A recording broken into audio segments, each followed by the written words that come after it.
Flower petals কেকের উপর দিয়ে দিব।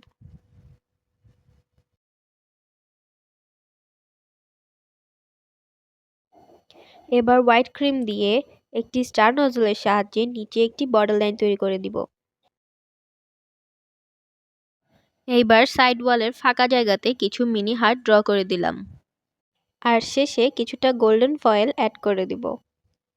কেকের লুকটাকে আরেকটু সুন্দর করার জন্য কেকের এজ আর ফ্লাওয়ার প্যাটেলসের এজগুলো গোল্ডেন গ্লিটার দিয়ে লাইনিং করে দিলাম। গোল্ডেন গ্লিটার দিয়ে লাইনিং করার পর আমি অফ ক্যামেরায় কিছু গোল্ডেন বল অ্যাড করে দিয়েছিলাম।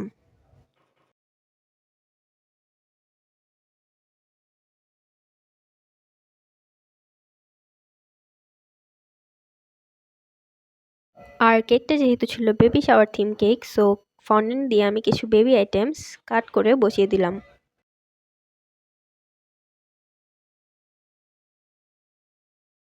তারপর আমি কিছু হোয়াইট পার্ল আর গোল্ডেন পার্ল অ্যাড করে দিলাম।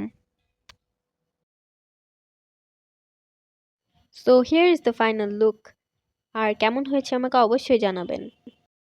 খুব শীঘ্রই দেখা হবে নতুন কোনো কেক নিয়ে। আর লাইক কমেন্ট শেয়ার করে আমার পাশে থাকবেন। Thanks for watching. আল্লাহ হাফেজ।